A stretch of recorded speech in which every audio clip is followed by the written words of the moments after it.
permissions issue on her laptop that was not allowing her to do this. But remember, we are going to be recording this, so you will get the ability to do this. It should, so let me just show you what you can do on terminal. If you just type Claude in on terminal, that is what will launch Claude within your terminal. And so you just say, yep, I trust the folder. Here we go. We're off to the races. And that's what Claude looks like within your terminal. So, and yeah, so Brinley said, yes, you can always, oh yeah, so terminal, if you go up to search, no problem. We're going to troubleshoot this right here. This is the beauty of like building live, right? So if you go up here and search in your thing, every computer comes preloaded with terminal. Mac is my comfort zone at least, but there should be a terminal app. If you don't have it, you can also go grab quickly VS Code. So if you have the desktop version, you do not need to be doing anything in terminal at this moment. We good? Okay. And seriously, feel free to come off mute and just be like, Logan, what was that? There's no dumb. Seriously, there's no dumb. You work with Claude and you're like, whether it's chat, whether it's code, and we're like, we're gonna figure this thing out together, okay? The number of questions that I have asked Claude, and I don't judge me. And it's like, it can't judge you. It's a machine. So this is the beauty of where we are right now. So I'm gonna go ahead and keep going. Hopefully we can kind of, for those of you who are still having a little bit of trouble, I'm gonna go slowly, so this will be manageable.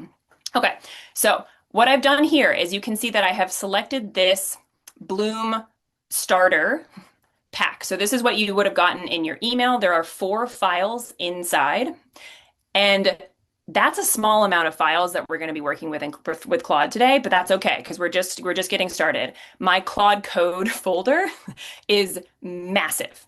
But we want to start simple. We have our 4 files here, right? So what I'm going to do is I'm going to say, I'm going to switch gears slightly to give people a tiny amount of time to catch up. Over here, I have this published. I'm going to go ahead and put this in the chat. This is yours as a reference point because there's a lot of terminology out there. The tech bros, I don't know how many tech bros we have on this call, but tech bros love to just drop terms at you and like just say, oh yeah, no, just the MCP and the Docker and the like there is a lot of terminology happening within the AI space right now that can feel like it's not for you and for me and for us, for anybody who has not been like raised in Silicon Valley, like the creche of like bro jargon. So I have put this together because there's a lot of new things coming out every single week. This is where we are as of now, March 12th, 2026. We have some skills, which are kind of like recipes. I'm going to show you how I use these. We have sub agents that just deploy within Claude, which is awesome. Okay. We're going to show you how to use those too. We have plugins, which is basically like other companies saying like, hey, I can plug you in, I can plug my information into your Claude as well. We have hooks. Don't worry about that.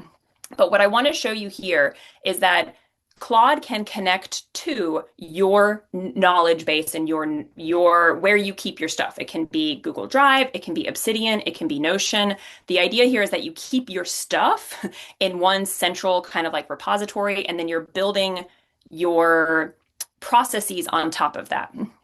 And so, yeah, this is for you. I just didn't want any of the terminology to be overwhelming. All right, so we're going to go back to Claude. And we're going to get started. Our first prompt is going to be read all the files, and you can change your wording if you want. Read all the files in this folder. Oh, what am I doing? I'll use monologue. I also love voice to text tools, so I'm going to do this real quick. You should see it. My little pop-up. I'll send a link of what I'm using here. Read all the files in this folder and tell me what you see. What kind of business is this? What data do I have? This is just helpful because it's faster than typing sometimes, and watching somebody type is boring. This is Monologue, which is a voice to text dictation tool. I'm going to send it in the chat real quick. I went ahead and got this up. This one is Oh, how do I connect Claude Code to the folder? Gabby, I see your question. I'm going to go back for you. Uh, allow. So when you go to a new session, Gabby, at this bottom part here, this is where you have options for folders. So you have, I could have used Claude Code, and here I am in Bloom Starter, which is where we're doing our work today. Um, so Monologue is great. Super Whisper is also good, but basically it just allows us to talk instead of type, and it's much faster getting our stuff done. So if everybody's put, how are your Claude codes working? Is everybody like, if it's thinking, it's doing its schlepping, it's shimmying? I really love the different words, it's tinkering. Okay, cool. It came up with something for us. Now, every time we do a first pass, it, oh, sorry, I'll slow down a little bit, Rebecca. I see you. I hear you. Every time we do a first pass, it's going to be pretty darn good. And as these models improve, they are going to continue. This first pass is going to be increasingly pretty robust and impressive. So, um, oh dear, I'm just reading the troubleshooting here. Claude Code Desktop. You can also, yeah, if you download Claude Code Desktop, it should work, hopefully. Anyway, this recording, I'm also happy to DM me for troubleshooting after this as well. Okay, so this has given us our first go at analysis. And it says, okay, I've got my monthly metrics, I've got my member feedback, I've got my expenses. Cool, cool, cool. And it says, what would you like me to do with this? The next thing that I want you to do is let's try to challenge it a little bit. And we're going to say, oops, we don't see your screen. Ooh, 1 second.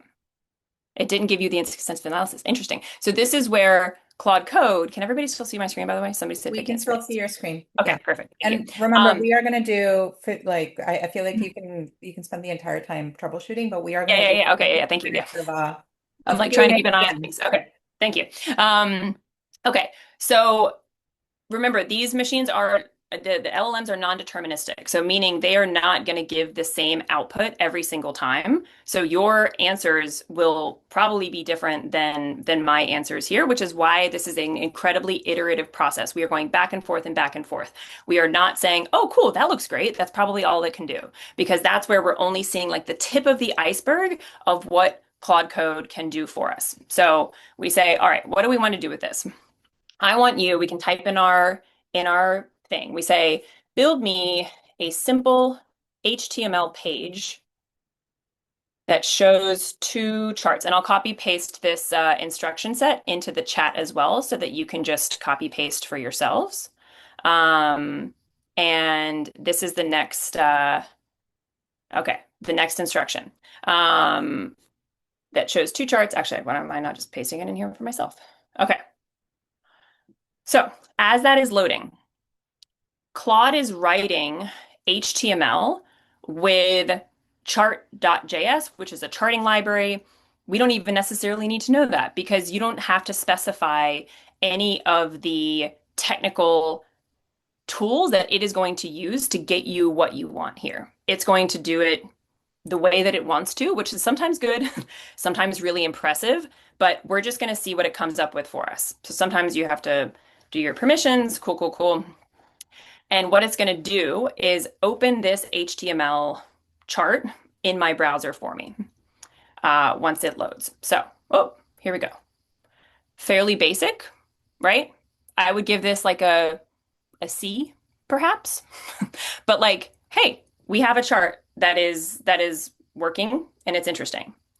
So what I'm going to do now, I'm kind of like, cool, I've got some recurring revenue, I've got monthly paying members, nice.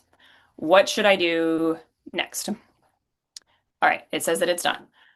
What we're going to do now is I actually, as a business owner, want to go through, and I know that I've seen some higher churn in my business over the last like few months. And I'm kind of like, this is worrying to me. So I'm going to say add a third chart showing churn rate by month. And maybe tell me if there's churn rate that's above 10%, right? Because that would be worrisome. So I'm going to go ahead and, oh, yeah, I trust it. I'm going to go ahead and have it do this, right? And it's going to automatically update. So the reason that this is good, it's not rewriting the whole file. It's reading the existing dashboard that we've already built together. It's finding the right spot and it's editing in pieces. So from a technical perspective, it's going CSS, then HTML, then JavaScript, but it's very surgical because I've only given it a very small piece of what I want it to do. It doesn't need to go back and reinvent the wheel, right? So this is the key mental model is that Claude Code can read and write files. So it's not a chatbot generating text, it is modifying the code on your machine. And so that's why we keep layering, because each prompt is building on real files that already exist. That's the big differentiator from using a chat session and a code session, is that we're able to do this really interesting and robust, like layering process. So you'll see here, it came back to me with the bar chart. Did we tell it to use a bar chart? We didn't specify that, right? And we didn't say, hey, if it's red or if it's above 10%, make it red. These are the types of decisions that Claude, quote, quote, decisions that Claude will make on its own that we can always override. I could say, make that a line chart if I wanted to, right? This is when you can get a little creative. You don't have to copy me on my prompt. You can say, like, actually, I hate this color scheme. Make this look different or whatever it is. Make that a line chart. I'm going to say this instead of a bar chart. Again, we don't want to get too like granular here, but it'll change it pretty quickly. Um, you do not need to pay for Claude Code. Sorry, you don't need to pay for Pro.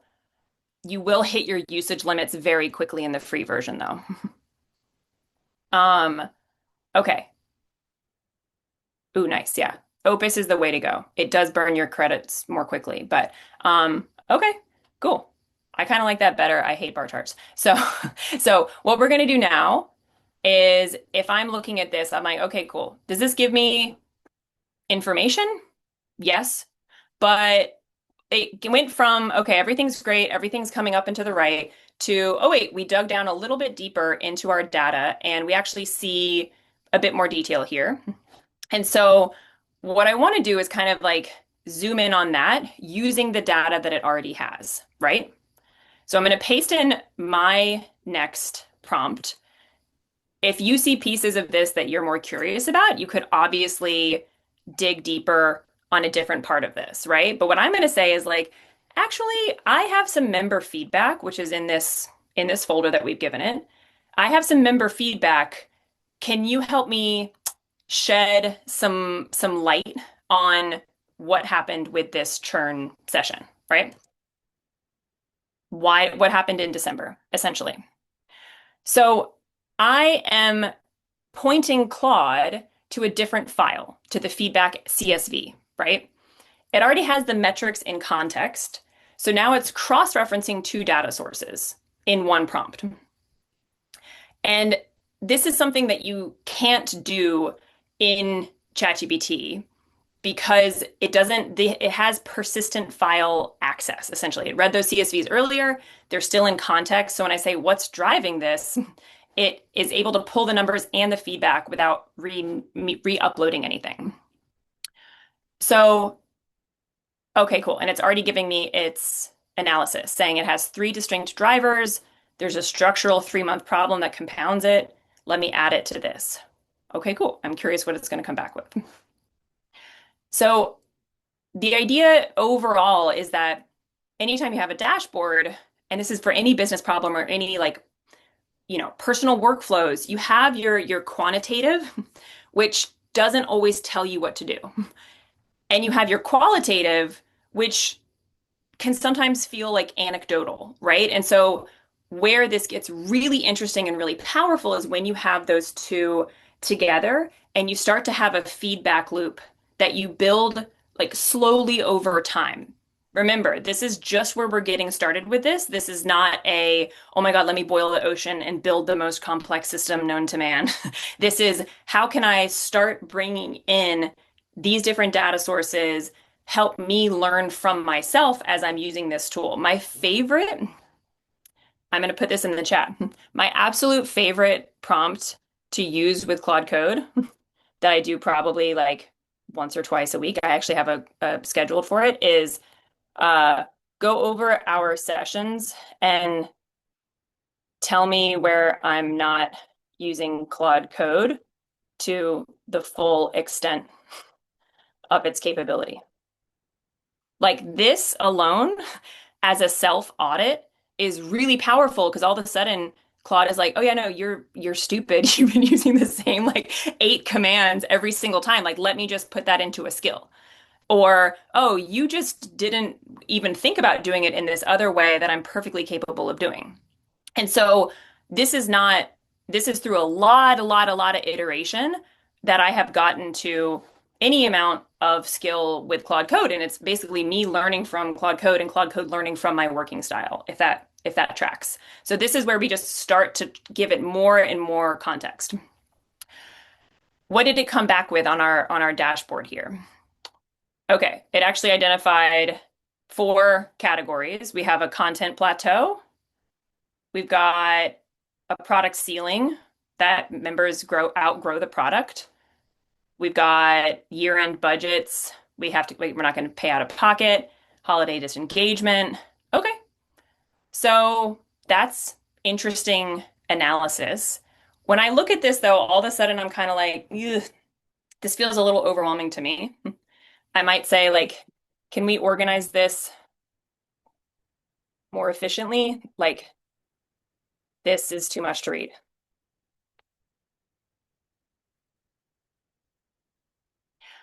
And so it's going to maybe organize this in a better way. But exactly as Robin just said, the power with this comes when you're using live data, where this is auto updating every single morning, and it is a true snapshot of your business, of all of your projects across different tasks, across different, you know, endeavors, whatever that looks like. When you start to plug in real data, I'll show you, well, this is working away. So I'm gonna go over here and show you really quick this is not to overwhelm you. You will have access to this.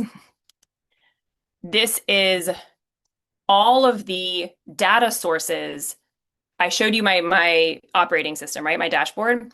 These are all of the data sources that it is using on a daily and hourly basis. So it's tracking all of my calls. It's tracking my email. It's tracking, oh, here we go.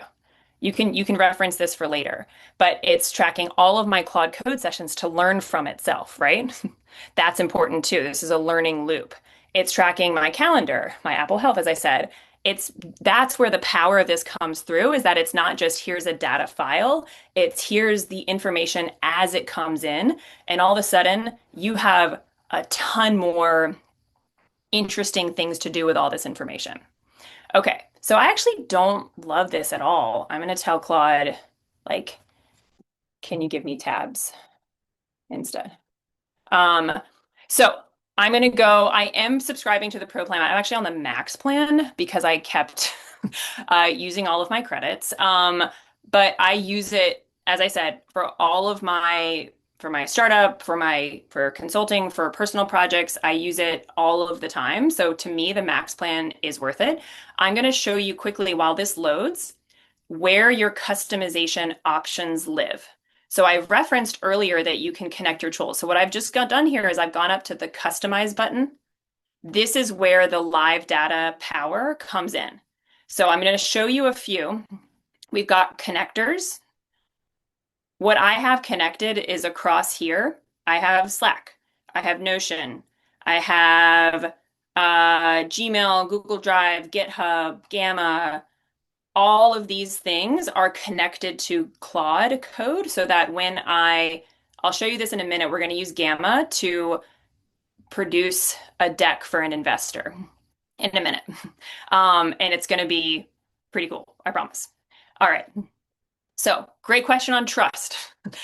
For trust, okay, I'm going to stop reading the chat because I get too excited. But trust, all of this data lives on your computer. So this is a way to control it. It's local files, right? So it is accessing them, but this is a local, you see that this is not a public HTML. This is literally just a rendering of it that looks like a website, right? So it's helping me visualize something, but it's not going going off. And there's other ways that you can uh, take further steps to kind of with privacy and IP in particular, and I'll get to that in the Q&A hopefully. But I want to make sure we get a like really badass dashboard. All right, so we're gonna go back here, and my next step is, all right, I actually don't know how much money I have in my business. Well, maybe I have it, but I'm like, okay, I had 120,000. I got an angel check. Let me work out based on my MRR how much runway I have left. Give me like a nice visual for my financials. And again, you could connect this to your bank account. You could connect this to any point of sale that you have. You can connect this to so that this is not just static data. Again, this is like an everyday boom, we have this at our fingertips, right? And this is when, again, dashboards become actionable and not just like, oh, I see that information and I don't know what to do with it. Um, okay, so Claude is now working with three files all at once. It's metrics, feedback, and now expenses. It's doing reading the CSV. It's doing actual math. It's doing subtraction. That's true, Angela. There's a few ways back end to connect to bank accounts. Probably not the most, depending on what your safety kind of feelings are. There are a few ways to connect it, but for safety's sake, probably you don't necessarily need to for companies. I Plaid has an MCP, or at least it's in the works, but for more like secure connections. But yeah, all right. So let's see if we have our not yet. No problem. All right, it's adding it all in. Cool, cool, cool. Do we have it? Oh yeah, we got a financials tab. Sweet. That looks pretty good. All right, so it's broken it down by category. All right. I've got cash remaining. That math doesn't math. So this is where I had 100 and okay, no, wait. I had the net position. Okay, we're cash positive. Oh, great. You check the math. Seriously, like it is good, but like you always using your own brain when you're looking at stuff because it's very tempting to be like, ooh, but there's a lot of studies about the increased confidence that we get with AI output that is not always deserved, essentially. So we are always checking this with our own data to a certain extent. This is a great first pass, but yeah, so okay, so I've got my growth, I've got my churn, I've got my financials. That's looking pretty good. The last thing that I would maybe want to do is unit economics. So I'm going to paste this in. I just pasted it in chat as well. Can it help me break down my unit economics just so that I have an idea of that kind of breakdown? That's probably what an investor would ask. All right, so it's going to be start working on that. And so I'm asking Claude to calculate something and not just display data, right? So it's doing math across multiple columns and months. It's dividing marketing spend by new members, it's estimating lifetime churn. And so it's not just a chart library, it's actually reasoning about your data. And so I haven't uploaded or re-uploaded or re-explained anything since step one. That's again the power of us like layering in things over time with Claude Code. Um, and the last thing, I'm going to go ahead and pre-fill this. The last thing that is actually one of my favorite things to do, because you never know patterns in data or patterns in information that you might not recognize or realize. So LLMs are very good at many things. They're very bad at some things still, but pattern recognition is one thing that is still robust, I would say, in terms of what it can do. So what I'm doing now after this is because I'm kind of bored of waiting, and I'm just gonna go double in here. Look at the data that you have access to. What are the three or four most important things that I should be paying attention to? And this is where, similar to the prompt that I gave earlier, where I'm like, tell me what I'm missing. This is another thing where I'm like, what should I learn about the information that I've given you as well? So it's gonna come at some point. Sometimes it's slow. Sometimes I have a book open while Claude Code is ruminating and percolating because I realized that I was just grabbing my phone every single time it was loading, and I was like, this isn't great for my overall attention span. But this is basically this prompt here is different than all the other ones because I'm not telling Claude what to build. I'm asking it to look at everything and make a judgment call. And so that is where things can get interesting, right? Now, do they always make a fantastic judgment call that I agree with? Not every single time, but what we're going to do is see this coming up on the dashboard, and we have a nice pretty thing. I want to show you, it's being a little bit slow, but I want to show you what skills can look like. So you won't have skills in your uh in yours necessarily. Actually, mine might not either because I'm in the different folder. You can see some of these. If I do my backslash, I should have it. I have a bunch of different skills that are essentially those recipes that I referenced earlier, right? Where it's like going to a whole nother playbook. Um, oh, one second. Okay, cool. Okay, so it's given me kind of like a little access board here at the top. I don't know what y'all's look like yet. Your Claude has come up with. If it's different, put it in the chat. But it's saying that my month three content plateau is the biggest retention risk. It's tagged that as critical. Okay, a weekly engagement rate. Pretty good.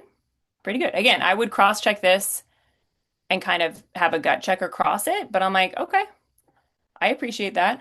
Um, so and it's given me, did it give me my unit economics? I'm going over here. Oh yeah, okay. Pretty good. Pretty good. Uh, yeah, I like that. Okay, the last thing that we're gonna do together is go and try to give our investors an update based on this data that we just did. Okay. Now, what I'm going to paste in here and in my Claude is typical, I would say, of what I like to do because I don't want to just tell it it's going to make something up if I give it a crappy.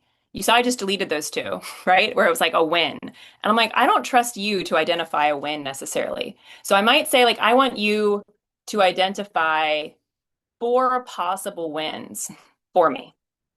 And maybe it'll come up with one that I wouldn't have thought of otherwise.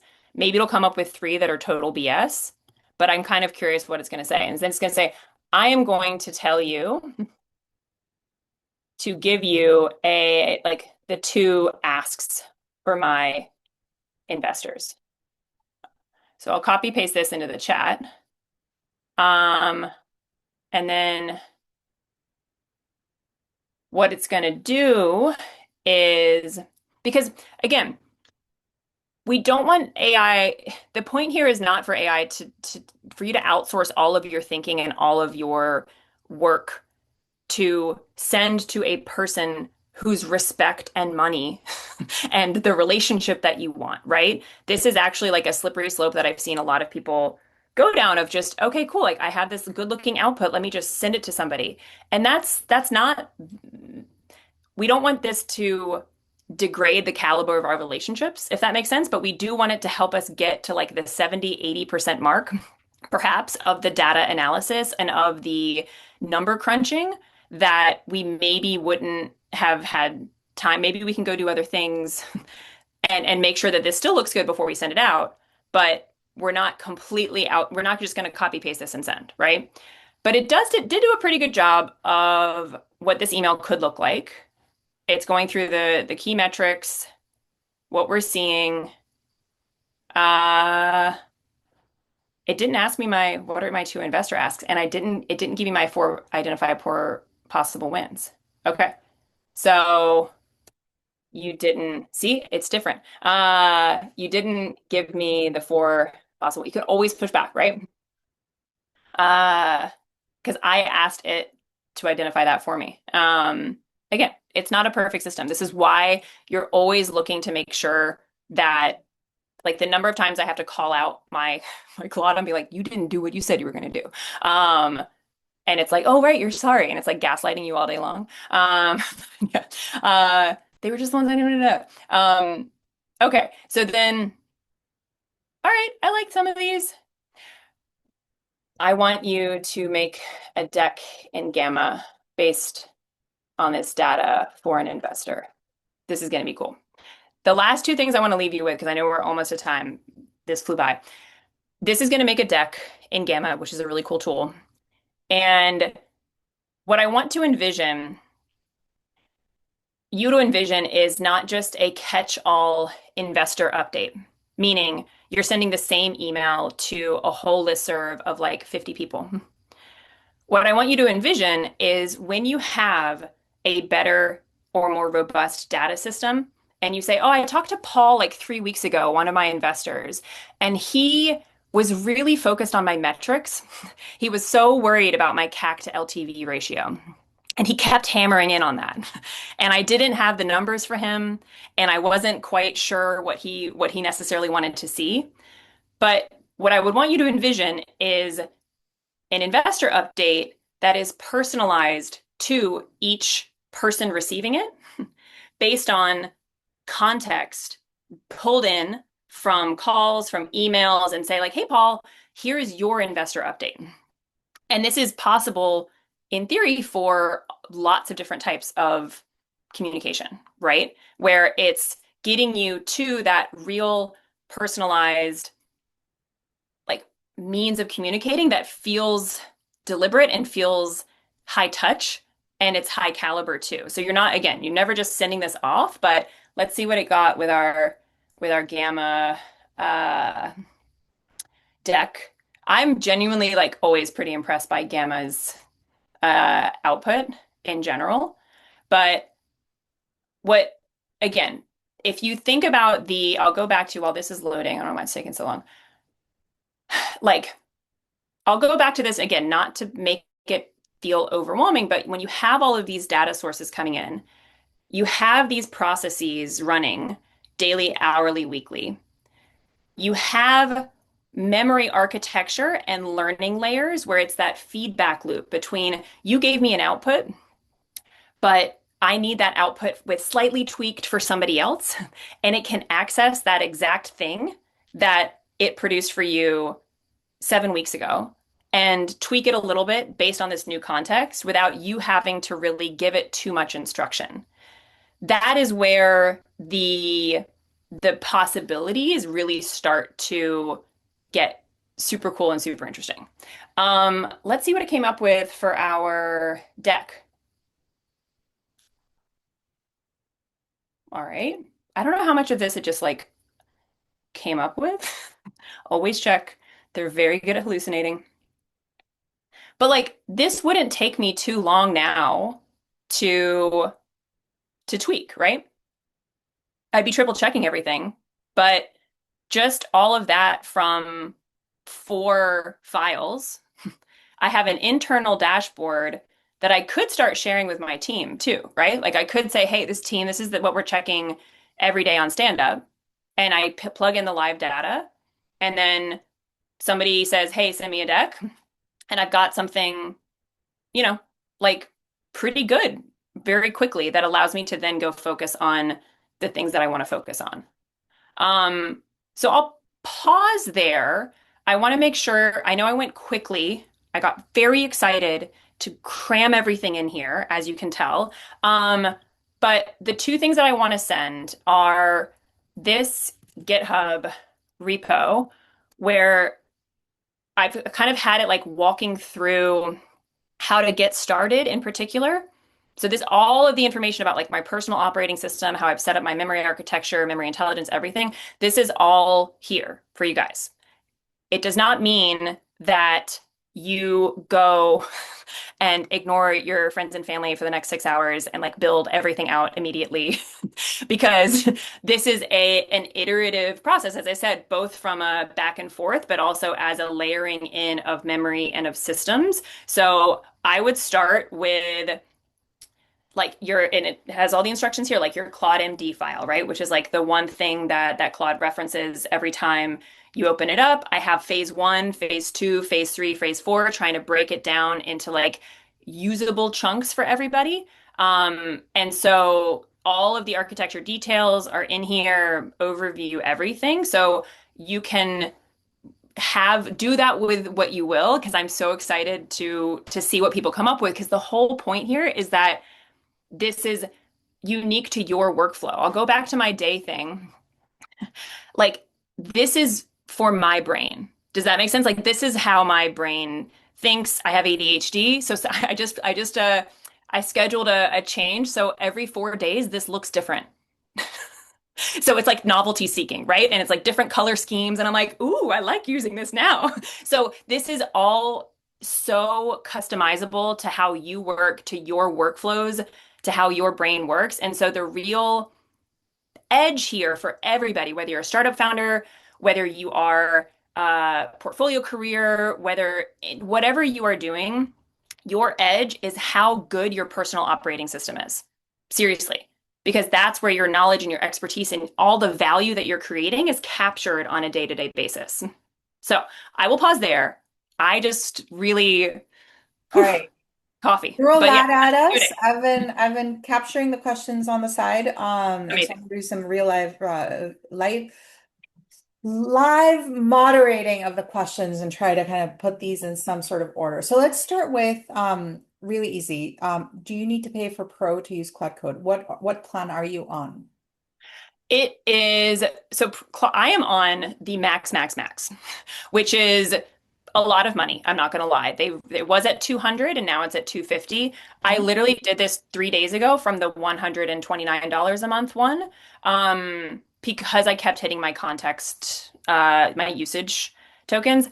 I again use this across several businesses and all day, every day. It is worth it to me. And I went and I canceled ChatGPT like 3 months ago and et cetera. So, but you can do this on the code is usable on the free plan, but you'll hit your max very, very quickly. So I would recommend if you want to get the most out of it to use the $20 a month plan. They've done a really good job of showing you how to port your memory and data over from ChatGPT. And so like what I've been telling people is like just switch over to Claude as your daily driver.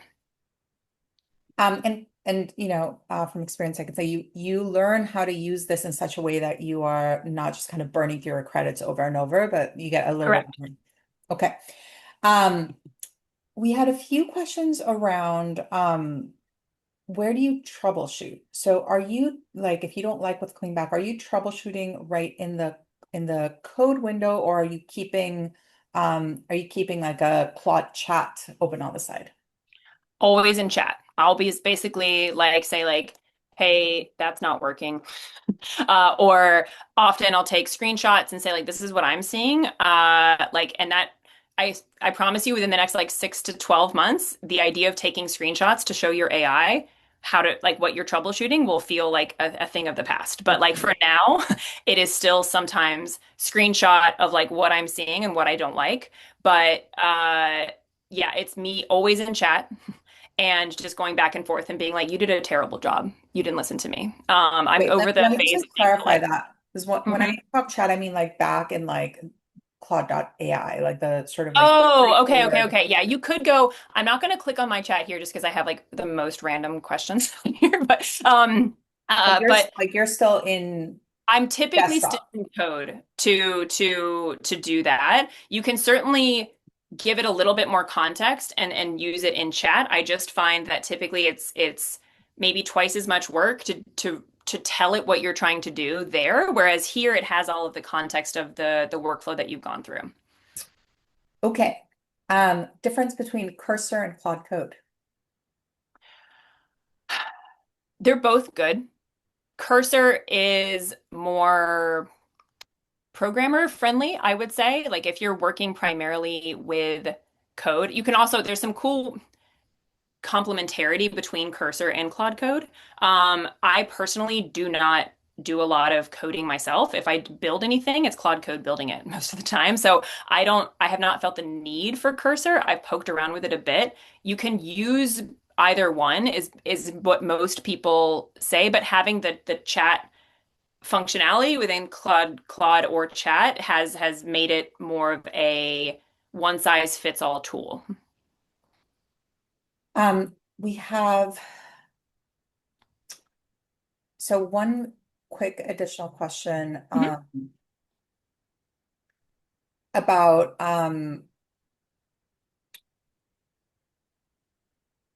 about troubleshooting. And I'm mhm. trying to like reframe the question, but I'm just going to read it out. So Sure. somebody asked, is there a bug error command if the data is not showing up in the charts? So which is really another question around troubleshooting. Like what is the best way to troubleshoot if like Mhm. you're not getting the data that you want to see, Yep. particularly for those who are, I mean, I think it can be like a little culture shock if you are technical and are used to coding. This is like a totally Totally. different way.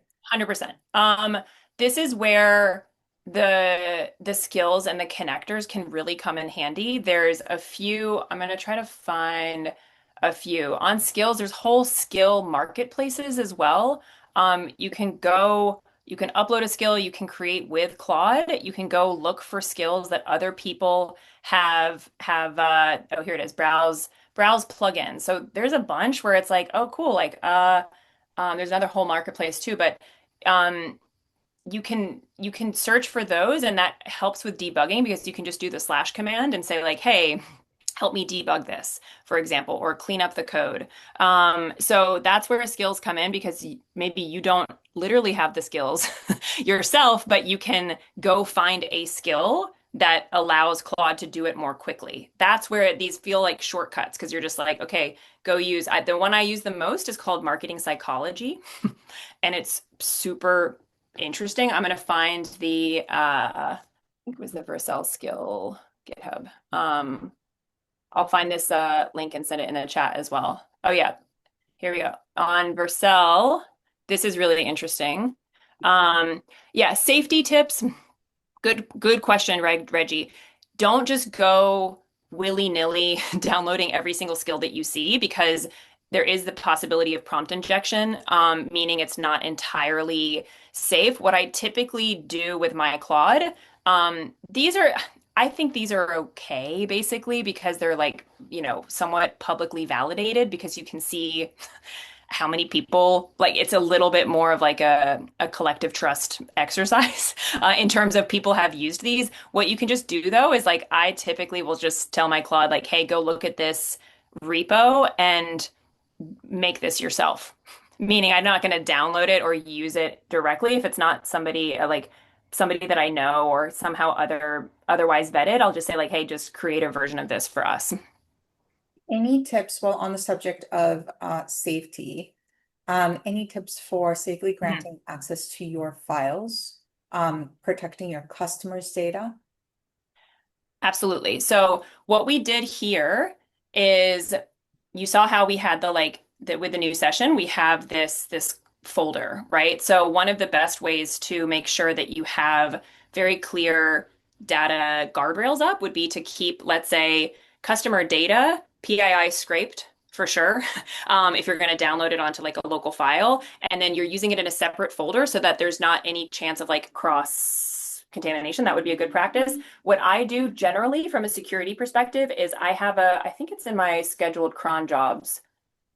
Oh no, I have a system health check, but I do a security sweep like every few days, and I say audit to Claude. I say audit your own security, and let me know if there are any vulnerabilities. I rotate my API keys as frequently as is recommended. There's kind of like the best practices for for data security and protecting against that type of vulnerability, I typically ask Claude to audit itself. But I can send through a few. There's a few people who like post regularly on that topic, and I'm happy to find some of those and send it through. Okay, just a couple more.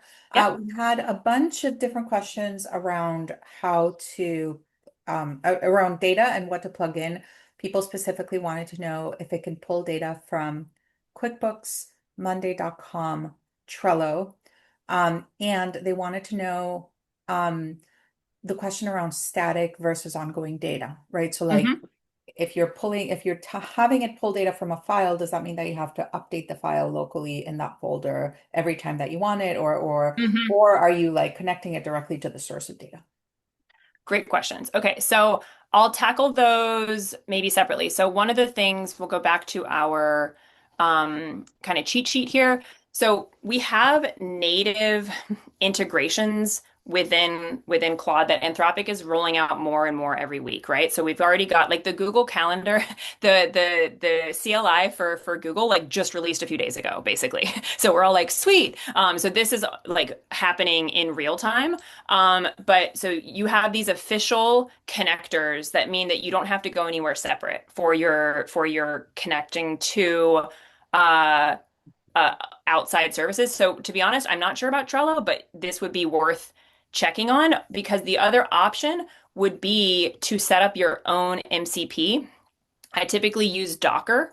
Docker is another is a model context protocol. Again, think about this USB-C where you can then just plug in different, and that has like hundreds of different MCP connections to various tools where then all you need to do is set up a script, let's say once a day, to go pull the most recent data via the MCP to your system. Okay, we are at time, and so I'm going to wrap us up. Logan, that was amazing. If I can just summarize the session in 3 lines, just try it. Don't be Yes. intimidated. Just try it. Ask Claude to troubleshoot for you, Yes. um, and um, and tell us how it goes. I think that Exactly. that you really broke this down in a way. I mean, I did have a few messages back there. They're like, "Oh, this is going really fast." I know. We are going to put the recording up. You can follow Logan and you can follow us.